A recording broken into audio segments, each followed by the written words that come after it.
வணக்கம். இது மதிமுகம் செய்திகள். இன்றைய முக்கிய நிகழ்வுகளை பார்ப்பதற்கு முன்பாக தலைப்பு செய்திகளை பார்க்கலாம். ராணிப்பேட்டை சிப்காட்டில் புதிய ஒருங்கிணைப்பு ஆலை அடிக்கல் நாட்டி பணிகளை துவக்கி வைத்தார் முதலமைச்சர் மு.க. ஸ்டாலின். அமலாக்கத்துறை விசாரணை நிறைவு. முதலமைச்சர் மு.க. ஸ்டாலினுடன் அமைச்சர் பொன்முடி சந்திப்பு. முதல் மற்றும் இரண்டாம் நிலை சிறை காவலர்களுக்கு மிகை நேர பணிக்கான ஊதியம் உயர்வு. தமிழக அரசு அரசாணை வெளியீடு. தக்காளியின் வரத்து அதிகரிப்பு. ஒரே நாளில் 25 ரூபாய் குறைந்து கிலோ தக்காளி 100 ரூபாய்க்கு விற்பனை. நாளை தொடங்குகிறது மழைக்கால கூட்டத்தொடர். அனைத்து கட்சிகளுடன் மத்திய அரசு இன்று ஆலோசனை. கலைஞர் மகளிர் உரிமை திட்டம் டோக்கன் விநியோகம் செய்ய 3400 ஊழியர்கள் நியமனம். அதிமுக மாநாட்டை எழுச்சியாக நடத்த 11 மாவட்டங்களில் ஆலோசனை கூட்டம். எடப்பாடி பழனிசாமி அறிவிப்பு. ராணிப்பேட்டை சிப்காட்டில் புதிய ஒருங்கிணைப்பு ஆலை அடிக்கல் நாட்டும் பணிகளை முதல்வர் மு.க. ஸ்டாலின் காணொலி வாயிலாக துவக்கி வைத்தார்.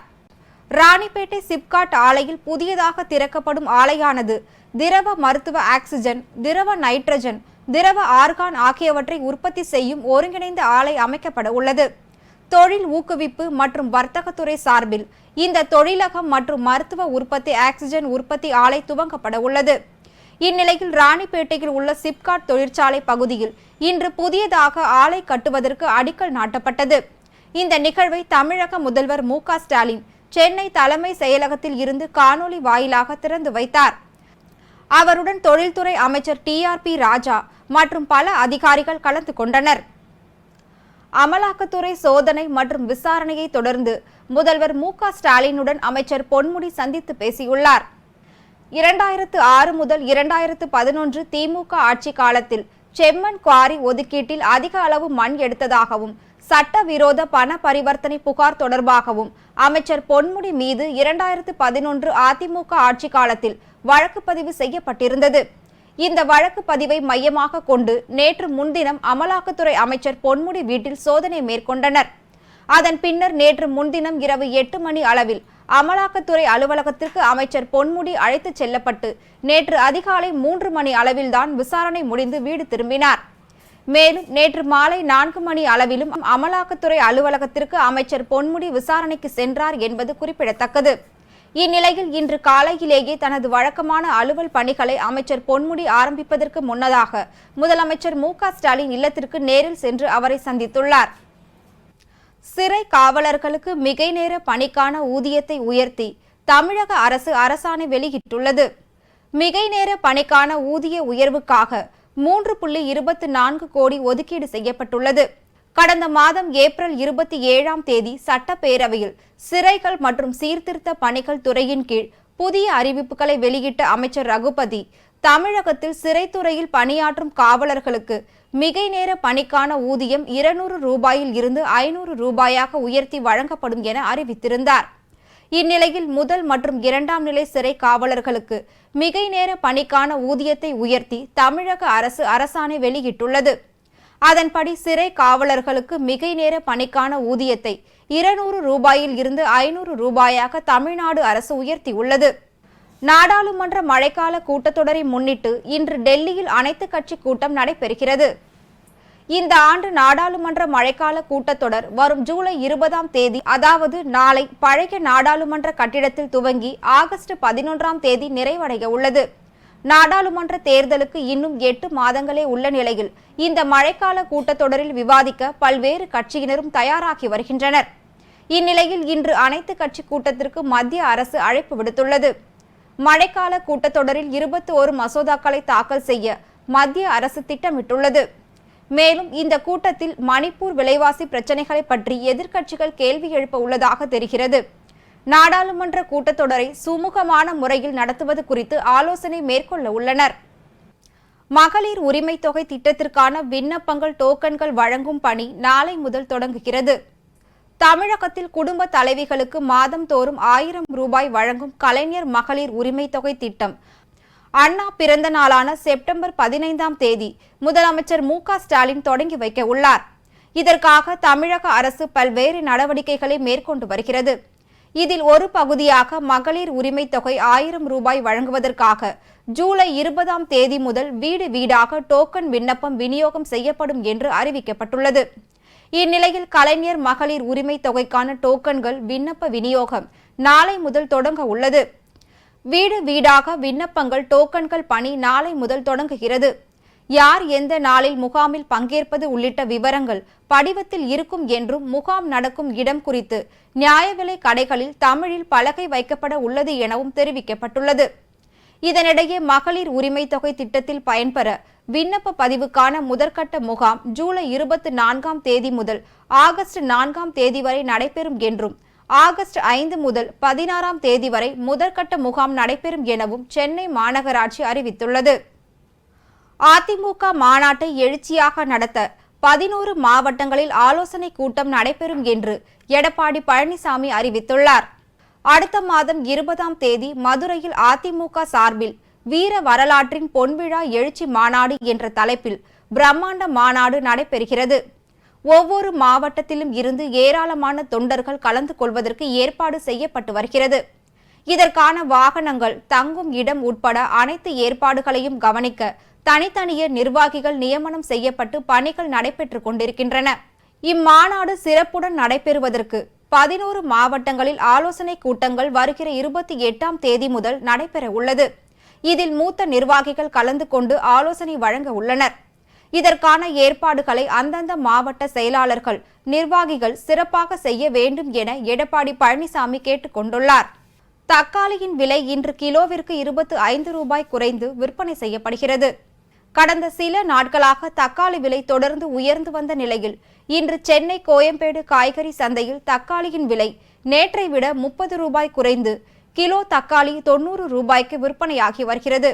சில்லறை விற்பனையில் நேற்றை விட 25 ரூபாய் குறைந்து கிலோ தக்காளி 100 ரூபாய்க்கு விற்பனை செய்யப்படுகிறது. குறிப்பாக தக்காளி மட்டுமல்லாமல் சின்ன வெங்காயம், வெண்டைக்காய், உருளைக்கிழங்கு, பீன்ஸ், கேரட் உள்ளிட்ட காய்கறிகளின் விலையும் குறைந்துள்ளது. தக்காளி வரத்து கணிசமாக அதிகரித்ததால் அதன் விலை குறைந்துள்ளதாக வியாபாரிகள் மகிழ்ச்சி தெரிவித்துள்ளனர். ஆஸ்கர் விருது வென்ற ஆவணப்படத்தில் இடம்பெற்ற பொம்மன் பெல்லி தம்பதியை ஜனாதிபதி திரௌபதி முர்மு சந்தித்து பாராட்டினார். தமிழ்நாட்டின் முதுமலை புலிகள் காப்பகத்தில் அமைந்துள்ள தெப்பக்காடு யானைகள் முகாமில் யானை பராமரிப்பாளராக பணியாற்றும் பொம்மன் பெல்லி ஆகியோரை பற்றிய எலிபென்ட் த விஸ்பரர்ஸ் ஆவண குறும்படம் ஆஸ்கர் விருதை வென்றது. தாயை பிரிந்த குட்டி யானைகளை அவர்கள் எவ்வாறு பராமரித்து வளர்த்தார்கள் என்பதும் அவர்களுக்கும் குட்டி யானைக்கும் இருந்த பாச பிணைப்பு என்ன என்பதும் படத்தில் இடம்பெற்றிருந்தது. இந்நிலையில் பொம்மன் பெல்லி தம்பதியினரை ஜனாதிபதி திரௌபதி முர்மு டெல்லியில் உள்ள ஜனாதிபதி மாளிகையில் சந்தித்து தம்பதியினரை பாராட்டி சான்றிதழ் வழங்கினார். சீன நிதி அமைச்சருடன் ஒன்றிய நிதி அமைச்சர் நிர்மலா சீதாராமன் நேரில் சந்தித்து பேசினார். குஜராத் மாநிலம் காந்தி நகரில் G20 நாடுகளின் நிதி மந்திரிகள் மற்றும் மத்திய வங்கிகளின் கவர்னர்களின் மாநாடு நேற்று முன்தினம் தொடங்கியது. இந்த 2 நாள் மாநாட்டில் நேற்று சீன நாட்டின் நிதி மந்திரி லியூ குன்னுடன் மத்திய நிதி மந்திரி நிர்மலா சீதாராமன் சந்தித்து பேசினார். அப்போது இந்தியாவின் G20 தலைமையின் கீழ் செயல்படுத்தக்கூடிய பல்வேறு முக்கிய விஷயங்கள் குறித்து இருவரும் விவாதித்தனர். அதில் பன்னாட்டு மேம்பாட்டு வங்கிகளை வலுப்படுத்துவது, உலக கடன் பாதிப்பு தன்மைகள் போன்றவை அடங்கும். மேலும் இந்திய சீன பொருளாதார நிலைமை, பணவீக்கம், வர்த்தகம் குறித்தும் அவர்கள் கலந்துரையாடினர். புதுக்கோட்டையில் எந்த ஒரு அடிப்படை வசதியும் இல்லாமல் இயங்கி வந்த தனியார் மனநல காப்பகத்தின் அனுமதியை ரத்து செய்து மக்கள் நல்வாழ்வுத்துறை அமைச்சர் மா சுப்பிரமணியன் நடவடிக்கை எடுத்துள்ளார்.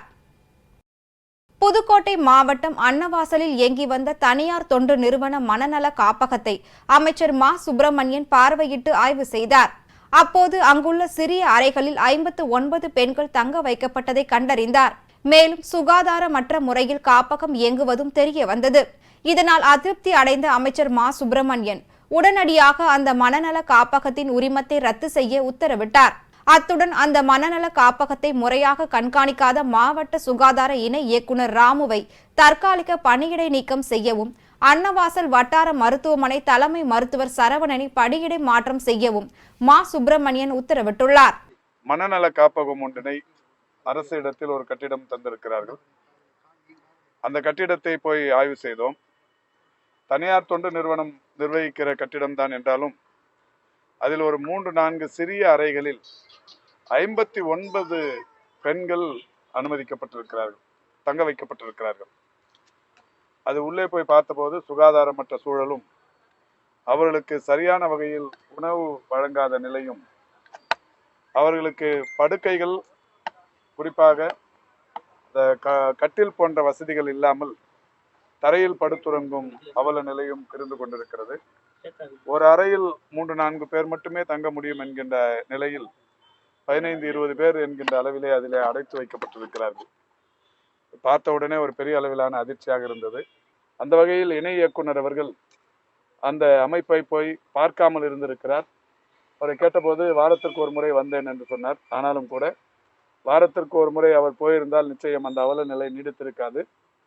அரசின் கவனத்திற்கு இது போன்ற தனியார் தொண்டு நிறுவனத்தின் சார்பில் இப்படிப்பட்ட அவலங்கள் நடைபெறுகிறது என்றால் நிச்சயம் நடவடிக்கை எடுத்திருப்போம்.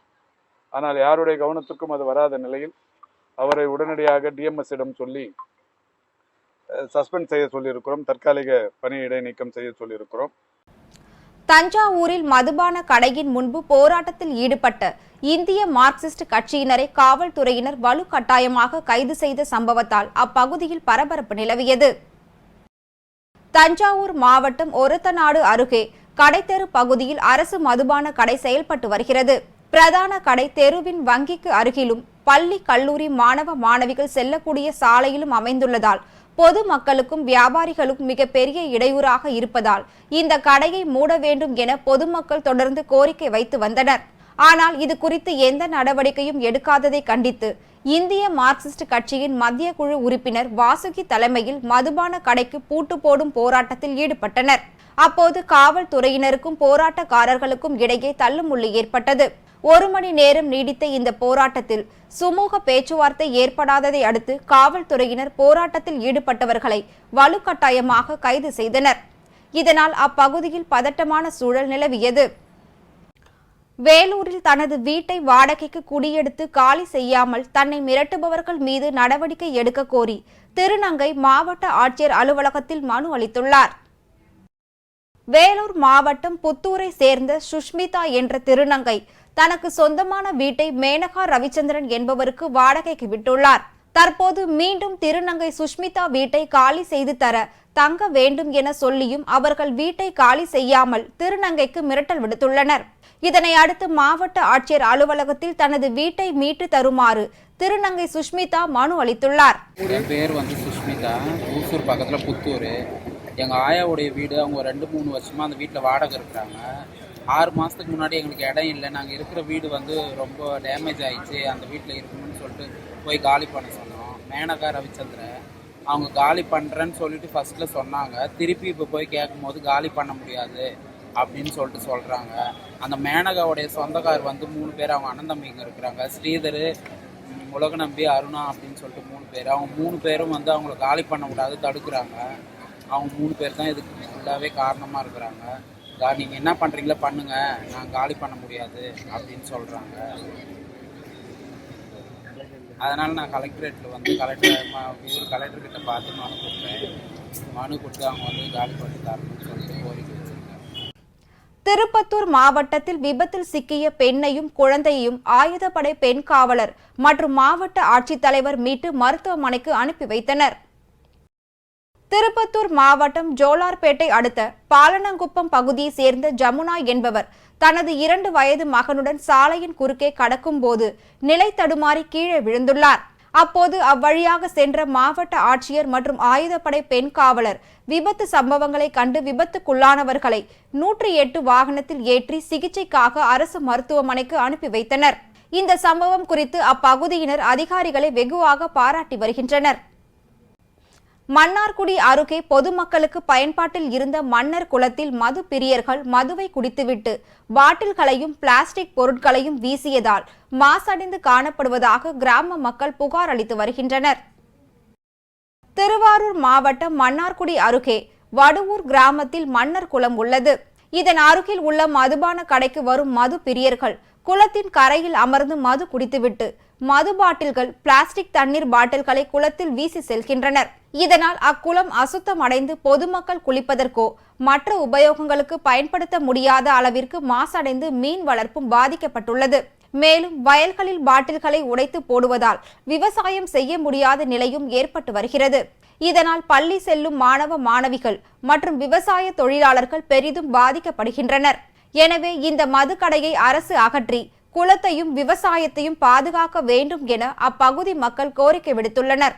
எங்கள் பகுதியில் அந்த குளத்துக்கு அருகையில் அரசுக்கு சொந்தமான டாஸ்மாக் கடை உள்ளது.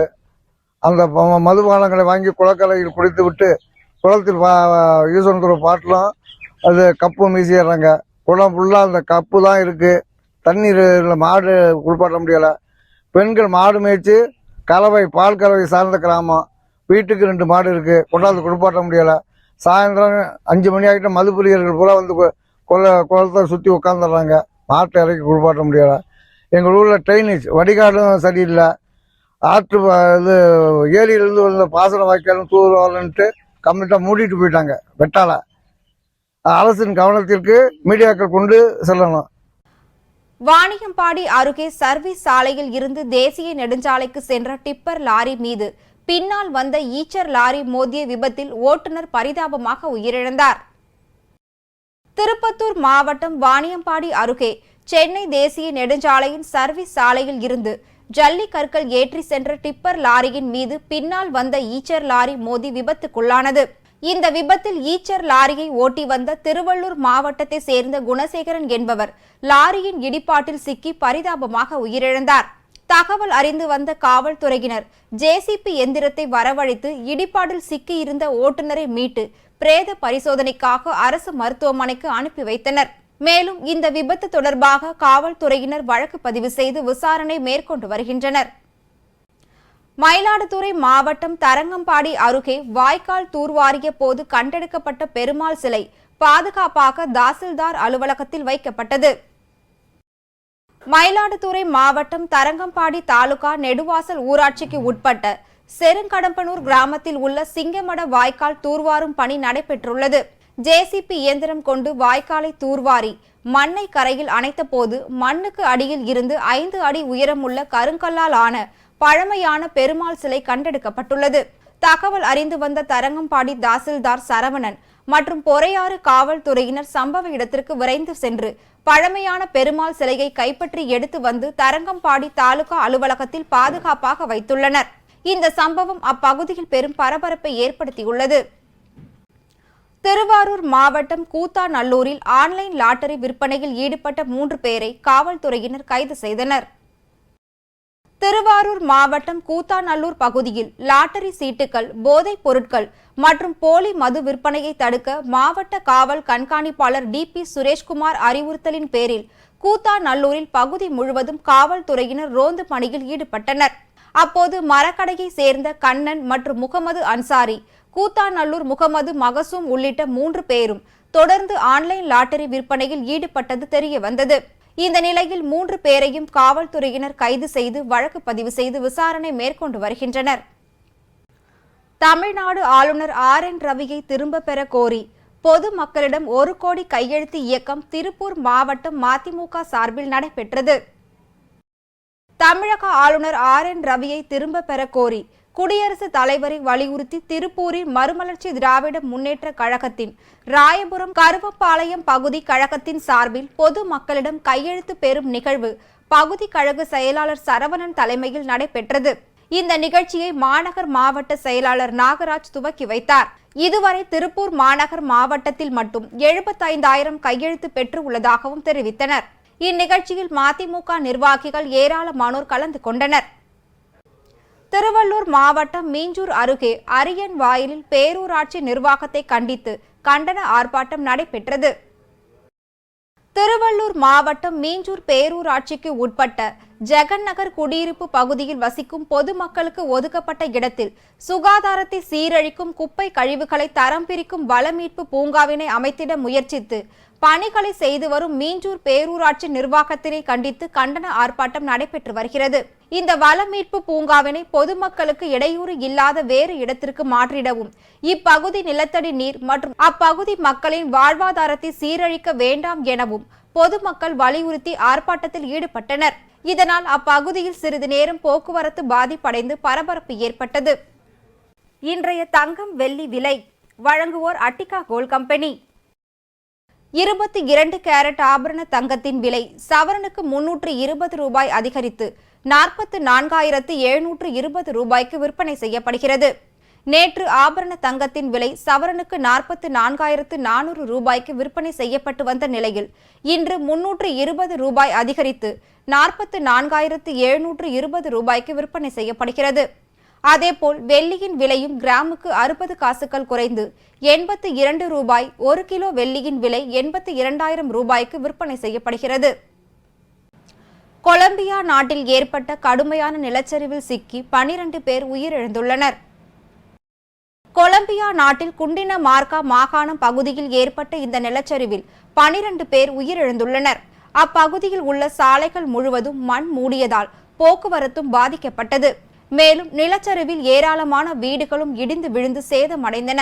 சம்பவ இடத்திற்கு விரைந்து சென்ற பாதுகாப்பு துறையினர், ராணுவம், செஞ்சிலுவை சங்கத்தினர், தீயணைப்பு துறையினர் உள்ளிட்ட மீட்பு குழு வீரர்கள் நிலச்சரிவில் சிக்கி மாயமானோரை தேடும் பணியில் ஈடுபட்டுள்ளனர். வெப்ப அலைகளை எதிர்கொள்ள தயாராக இருக்க வேண்டும் என்று ஐநா எச்சரிக்கை விடுத்துள்ளது. ஐரோப்பிய நாடுகள் மற்றும் வட அமெரிக்காவில் வெயில் சுட்டரித்து வருகிறது. வெப்ப அலை காரணமாக மக்கள் கடும் அவதி அடைந்துள்ளனர். அவர்கள் கடற்கரை உள்ளிட்ட இடங்களுக்கு படையெடுத்து வருகிறார்கள். வெப்ப அலையால் பலருக்கு உடல்நல பாதிப்புகள் ஏற்பட்டு வருகிறது. மேலும் தெற்கு ஐரோப்பாவின் பல்வேறு பகுதிகளில் காட்டுத்தீ பரவி வருகிறது. இதில் கிரீஸ் நாட்டின் முக்கிய பகுதியும் அடங்கும். புவி வெப்பமடைதலின் விளைவுகளை நினைவூட்டும் வகையில் வட அமெரிக்காவில் இருந்து ஐரோப்பா மற்றும் ஆசியா வரை சுகாதார அதிகாரிகள் எச்சரிக்கை விடுத்துள்ளனர். இது தொடர்பாக ஐநா விண் உலக வானிலை அமைப்பின் தீவிர வெப்ப ஆலோசகர் ஜான் நேரன் பேசிய போது, வெப்ப அலை நிகழ்வுகள் தொடர்ந்து தீவிரமடையும். மேலும் கடுமையான வெப்ப அலைகளுக்கு உலகம் தயாராக வேண்டும். வெப்ப அலைகள் மிகவும் ஆபத்தான இயற்கை ஆபத்துகளில் ஒன்றாகும். ஒவ்வொரு ஆண்டும் ஆயிரக்கணக்கான மக்கள் வெப்பம் தொடர்பான காரணங்களால் இறக்கின்றனர் என்று அவர் கூறியுள்ளார். மீண்டும் தலைப்புச் செய்திகள். ராணிப்பேட்டை சிப்காட்டில் புதிய ஒருங்கிணைப்பு ஆலை அடிக்கல் நாட்டி பணிகளை துவக்கி வைத்தார் முதலமைச்சர் மு க ஸ்டாலின். அமலாக்கத்துறை விசாரணை நிறைவு. முதலமைச்சர் மு க ஸ்டாலினுடன் அமைச்சர் பொன்முடி சந்திப்பு. முதல் மற்றும் 2ஆம் நிலை சிறை காவலர்களுக்கு மிகை நேர பணிக்கான ஊதியம் உயர்வு. தமிழக அரசு அரசாணை வெளியீடு. தக்காளியின் வரத்து அதிகரிப்பு. ஒரே நாளில் 25 ரூபாய் குறைந்து கிலோ தக்காளி 100 ரூபாய்க்கு விற்பனை. நாளை தொடங்குகிறது மழைக்கால கூட்டத்தொடர். அனைத்து கட்சிகளுடன் மத்திய அரசு இன்று ஆலோசனை. கலைஞர் மகளிர் உரிமை திட்டம் டோக்கன் விநியோகம் செய்ய 3400 ஊழியர்கள் நியமனம். அதிமுக மாநாட்டை எழுச்சியாக நடத்த 11 மாவட்டங்களில் ஆலோசனை கூட்டம். எடப்பாடி பழனிசாமி அறிவிப்பு. இத்துடன் செய்திகள் நிறைவடைந்தன. மீண்டும் செய்திகள் இரவு 8 மணிக்கு. மேலும் செய்திகளை தெரிந்து கொள்ள மதிமுகம் பிரைம் யூடியூப் தளத்தில் இணைந்திருங்கள்.